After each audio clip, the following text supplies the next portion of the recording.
Yeah, let's do a proof. There's yeah. one in the book. We can talk about it. I think it's a nice problem. It's in the discrete math. Yeah, the 5.1, that one. More pointed at than pointing. Okay, so this is the following problem. Suppose you're gathered with some friends, in a circle, and you can point at each other however you want, or yourself, whatever. It doesn't matter.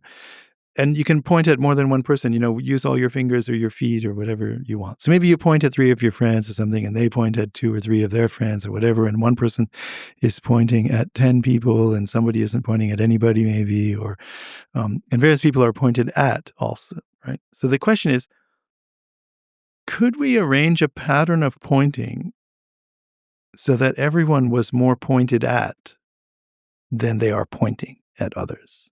So in other words, maybe there's 7 people pointing at me, but I'm only pointing at 5 people. And maybe there's, 20 people pointing at you, but you're only pointing at 15 people or something like that, right? So I want to know, there's a similar question on Twitter. For a group of people on Twitter, could you arrange that everyone has more followers than following? Yeah, it's the same question. Yeah. Mathematically, it's identical. Yeah. Although, I don't know, it's not identical because I said you could point at yourself, and I think that's not...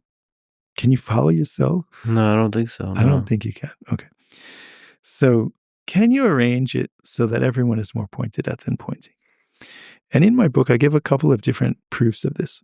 I think I give an induction proof, and then there's another proof. I think there's 3 different proofs in there. But why don't we just talk about my favorite proof?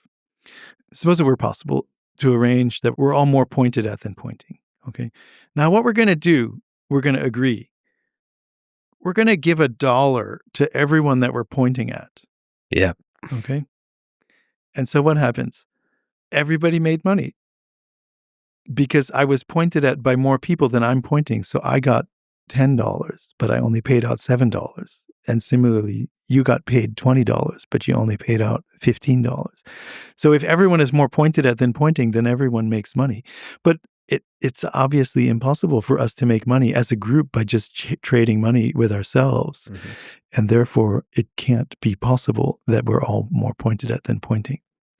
And this proof illustrates something. It's one of my habits that I suggest in the book, to anthropomorphize your mathematical ideas. So you should imagine that the mathematical objects that are playing a role in your question are people, or active somehow animals, or something that maybe have a will and a goal and so on. This is this process of anthropomorphizing. And it often makes the problems easier to understand because we all are familiar with the fact that it's difficult to make money.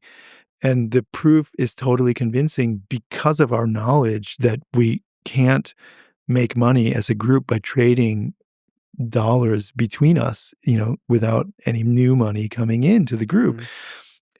But that by itself is actually a difficult mathematical claim. I mean, if someone had to prove that you can't make money by trading within a group, it can't be that everyone in the group makes money just by shifting money around in the group. Maybe you think that's obvious, and it is obvious if you think about money. But if you had asked the question, about mathematical functions of a certain kind and so on, then maybe it wouldn't be as clear as it is when you're talking about this money thing, because we can build on our human experience about the difficulty of getting money. And, or other resources. It doesn't have to be money. It could be candy, whatever. We just know that you can't easily get more things in that kind just by trading within a group. And we should say that sometimes the power of proof is such that the non-obvious can be shown, and then over time that becomes obvious. So in the context of money or social systems, there's a bunch of things that are non-obvious. And the whole point is that proof can guide us to the truth, to the accurate description of reality. We just proved a property of money. It's interesting to think about, well, what if there were infinitely many people in your group? Then it's not true anymore. The theorem fails. In fact, you can arrange that everyone is strictly more pointed at than pointing. And also you can, if everyone has even just $1 bill, then you can arrange that afterwards everyone has infinitely many dollar bills. Because in terms of cardinality, that's the same. It's just, say, countable infinity in each case. If you had countably many friends and everyone has $1 bill, then you can arrange a pattern of passing those dollar bills amongst each other so that afterwards everyone has infinitely many dollar bills.